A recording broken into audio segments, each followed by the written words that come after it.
Georgia O'Connor here. Big up Julius. Ring IQ. Welcome to the relay. Welcome to the relay. We're covering today's top boxing news. Ow! Okay, we'll start with this. It appears that Dimitri Salita, Clarissa Shields' longtime promoter, very recently spoke with Boxing King Media, and he told them they're working on making the fight between Clarissa and Natasha Jonas. The weight, location, and the date have yet to be announced. It's a suicide mission for Natasha Jonas. Dimitri Salita stated they want to stage it before the middle of April, likely because Clarissa Shields wants to go back to the world of mixed martial arts. I vaguely recall hearing last year that she would return to the sport at some point this year, and she may only box once. Might be her only fight this year. Presumably in the United Kingdom, as Boxer would be bankrolling the fight. Boxer would be the ones paying for everything, not Dimitri Salita. He ain't got no broadcast partner. Strange that Clarissa Shields would be willing to go to the United Kingdom for Natasha Jonas, but was not willing to return for a Savannah Marshall rematch on that same platform. I guess the best way to explain it is because, well, it would be for Natasha's belts. Yeah, I think this is going to be a junior middleweight contest, not a middleweight contest. It won't be Natasha moving up, it'll be Clarissa moving down. And I still don't like this fight. Because Natasha's the reigning champion, that would be enough to get Clarissa to travel, because it would be for Natasha's belts at junior middleweight, not Clarissa's belts at middleweight. I guess that's how we can explain Clarissa traveling to the United Kingdom for Natasha, where she didn't want to go back for Savannah. It's because Natasha's the champion, and it's her network paying for everything. So you better get while the getting is good. If you're Clarissa Shields, and you ain't got no broadcast partner in your neck of the woods to bankroll your fights, you'd be heavily favored to beat Natasha Jonas with the bookies. Easy money, that's what they're telling themselves. I'm a big fan of Natasha Jonas, but she don't win this fight. She loses this thing. If they get it over the line and they do it and she loses, I anticipate she retires afterwards. Clarissa will go back to the PFL, start dabbling in MMA again. Natasha will take up commentator work full time. She's already doing commentator work for Sky. She's toggling right now between being a fighter, a champion, and being an analyst. If she loses to Clarissa, I don't think she sticks around. She ain't got access to the other big names and the other big fights, and let's be honest, Natasha, she takes care of herself, but she's getting on in age. She's almost 40. If she suffers another loss and she loses all 3 alphabet titles, I don't think she's gonna go on another world title run. I think she'll retire. It's a shame. It's unfortunate they didn't get to run it back with Terry Harper, but the feeling I got from the Jonas people is that they don't really want to. Irrespective of why. They are not hard-pressed to make that fight, that rematch, even if it is for undisputed. But they'd rather take on Clarissa? Maybe what they figure is there's no shame in losing to Clarissa Shields. And if they fight, Tasha is gonna lose.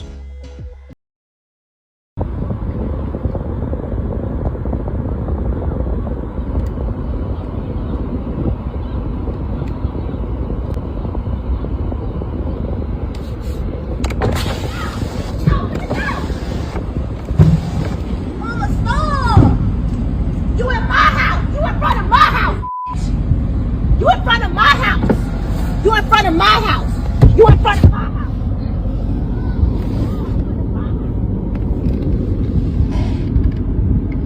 Fight the kid. Shit's crazy. So it seems that Jermall Charlo is still going through it with the mother of his children. They haven't made nice. They're not on amicable terms. The whole baby mama drama shtick, it's such a cliche. So tired. God forbid that 2 consenting adults whose relationship didn't work out, God forbid they spare their children. This is a residential neighborhood where this domestic fiasco is playing out for all the neighbors and onlookers to see. What did Jermall Charlo do? What did he do specifically to set off the mother of his children? Who knows? There's a lot of context that's missing in the video, though she's exercising little to no restraint, screaming at the top of her lungs as she kicks his vehicle. And another one that's behind it. Jermall is safely seated inside of the vehicle. He posted this to his Instagram live stories with a caption that reads, "Look what I've got to go through. I'm just trying to get my kids for school. Pay close attention to who you have kids with, especially if you're that." Why do they do it? Why do athletes do it? Why do they have kids with broads like this? Really is a recurring theme in sports. Athletes making the decision to leave it in these crazy broads that just end up trying to milk them for all they're worth on the premise that they're the mother of their child. You sure you want to do that? Baby making is a lot of fun until the babies come and until the relationship doesn't work out. And now you're forced to deal with this individual on some level. You're never truly done with them. That's what Jermall Charlo is experiencing, though he is a full-grown man. You lie down with this banshee. Now you're paying for it. It's just a reality of life, a reality that he has to deal with, and a cautionary tale for young men, young athletes. Be careful. Careful who you lie down with. Practice makes perfection. I needed some time away from the sport. Back in my bag. I'll be defending my WBC title in June. Sorry for the wait. If he comes back in June, it will have been roughly 2 years' time. 2 years' time since he last saw action. 2 years' time since he defended the green belt, defended the WBC title. And all the while, the WBC themselves allowed this to go on. There's no good reason for it. Jermall Charlo hasn't fought since June of 2021. If he doesn't come back till June of 2023. That's 2 years. WBC's convention last year, the WBC's interim champion, Carlos Adames, he petitioned for the WBC to enforce the mandatory, to order the fight between him and Jermall. They rejected his request for reasons unknown. You know, I thought that was the whole point of an interim champion. A guy who takes the reins in the interim. While the full champion is away, the interim champion is there to reign in his absence. I don't expect that Jermall's very next fight will be against Carlos Adames. I don't. Given the amount of time that he's been away from the ring, I don't even think his next fight is going to be a title defense. I don't even think it's going to be at middleweight. Wouldn't be at all surprised if Jermall Charlo never campaigns as a middleweight again. Oh, they've allowed him to hang on to that title. To keep it in place. Keep it on the PBC side of things. He says when he comes back in June, he's going to defend the title, but, you know. As long as he's been away, I wouldn't be surprised if his next fight is fought just above middleweight. Wouldn't surprise me. And if he does defend the title, even if he does return to middleweight, I don't think Carlos Adames, a high-risk, low-reward guy, I don't think that's going to be his next opponent. I don't. Maybe it'll be Poland's own Maciej Suliecki. Maybe it'll be that guy. Maybe they'll reschedule the fight that they were supposed to have. We'll see. Jermall's back.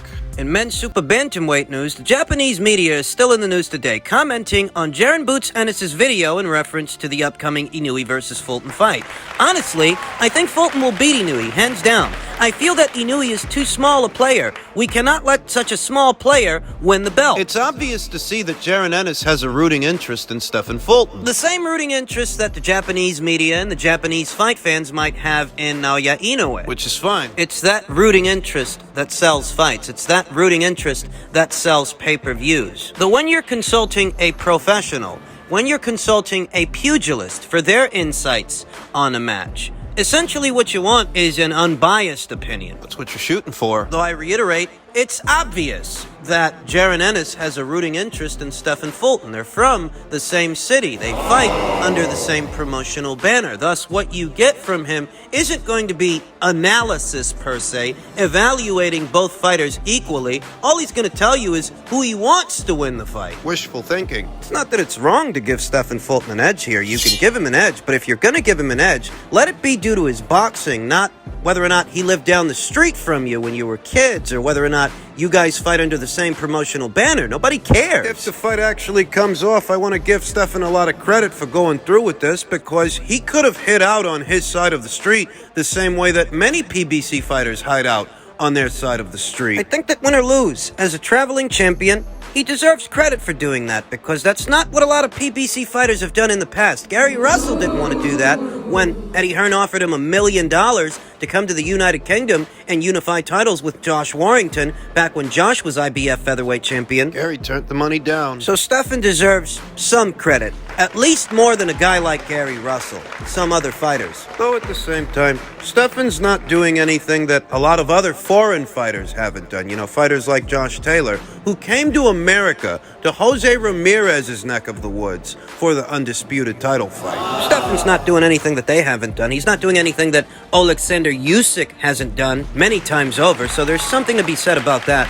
as well. American privilege. I'm just glad he's doing the fight. Back to Jaron Ennis' commentary. What you're going to get from Jaron Ennis It's not analysis from a pugilist, it's a guy who's cheering for his friend, for his stablemate, his countryman, a guy who's from the same city as he is. That's not what you want. You want somebody who's going to break the fight down, talk about the strengths of both fighters and what we might expect to see in this thing. In Stephen Fulton, and a big part of what makes this fight compelling, intriguing, at least to me, is that Stephen Fulton is in fact a more defensively responsible fighter than any fighter Naoya Inoue has fought so far.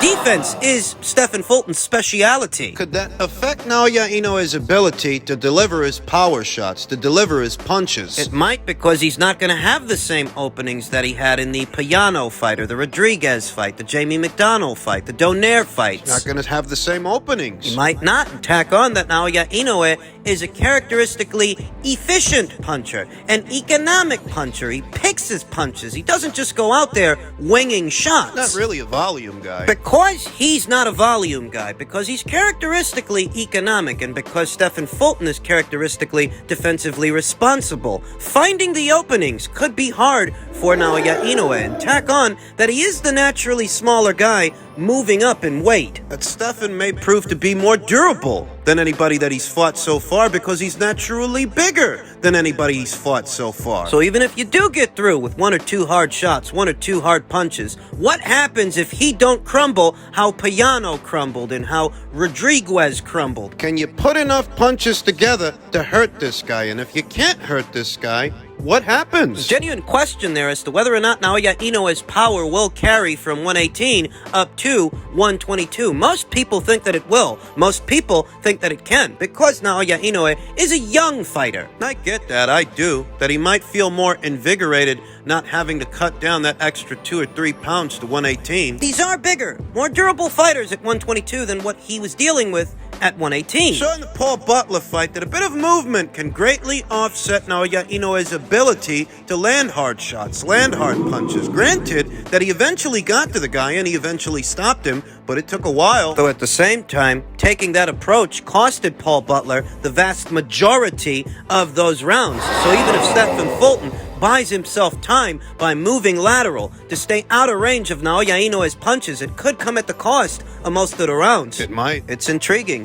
What is Stephen Fulton's approach for this fight going to be? Will he be a defensive specialist, or, because he's the naturally bigger guy, will he decide to take a more offensive approach and take it to Naoya Inoue, knowing that the judges, they're not going to do him any favors? Can't really leave it in their hands. It's very intriguing. Naoya Inoue has a lot of questions to answer at 122 pounds, because we haven't seen him there. Even if he's the favorite with the odds makers. And you know what? Even if the odds makers get it wrong, even if Stephen Fulton ends up beating Naoya Inoue in his maiden voyage to the super bantamweight division, that's not the worst thing in the world, and here's why. That would set a good example for a lot of fighters that aren't comfortable traveling, aren't comfortable going to somebody else's neck of the woods. If Stephen Fulton were to pull this off, same way Devin Haney pulled it off in Australia, opposite the ring George Kambosos 2 times. in hostile territory, in the other guy's neck of the woods, if Stephen pulls this off in Naoya Inoue's neck of the woods, that might set the tempo moving forward for American fighters to back themselves,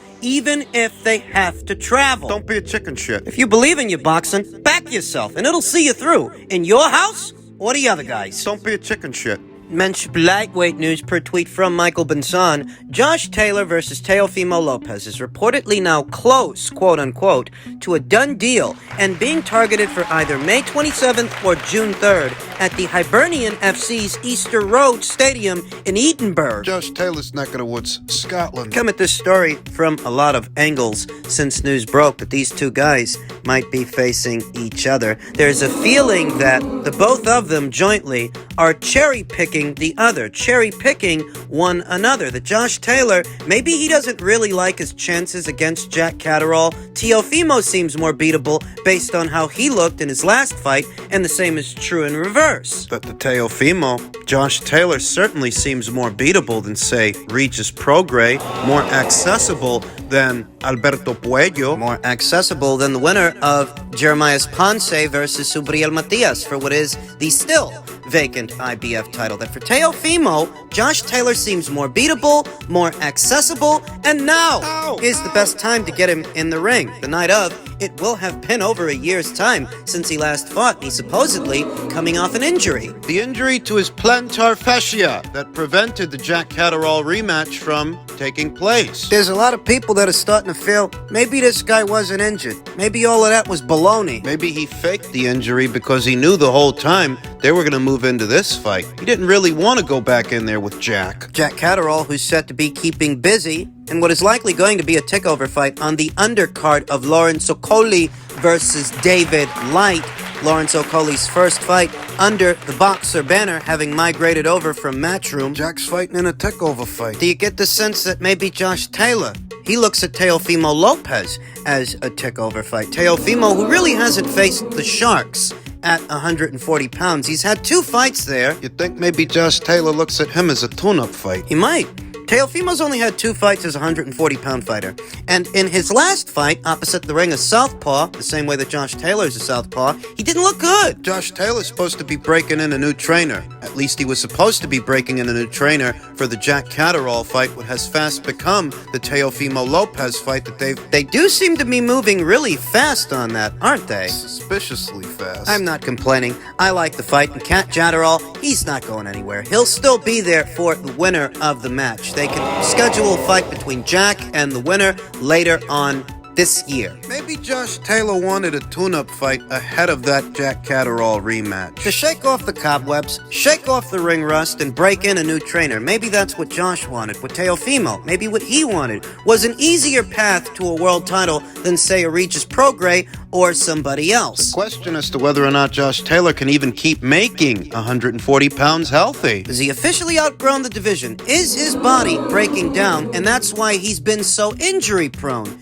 as of late, assuming he's even really injured and he didn't fake the whole thing? Because there's a feeling that he did. So if we are to take this all at face value, that Josh got injured, that's why he's not fighting Jack again, but they found the time to negotiate this fight. They completely changed the trajectory of what Josh was going into. You know that I really used to like Josh's chances against Teofimo Lopez? There was a time when I wouldn't have given Teofimo any odds to beat Josh Taylor, but a lot has happened since then. Rather, a lot hasn't, and Josh just doesn't seem like he's the same fighter that he used to be. That now, this is a much closer fight. Close enough. Close enough that this is literally Teofimo's best bet to become a champion at this weight, catching Josh Taylor in what could be a weakened state. This is Teofimo's best bet to see himself become a 2-division champion. But do you get the sense that both guys have cherry-picked each other? Is that what this really is? It might be. Though even if it is, this is still a very intriguing fight for that same reason, because both guys look bad in their last outings, and it's not a foregone conclusion that either man wins.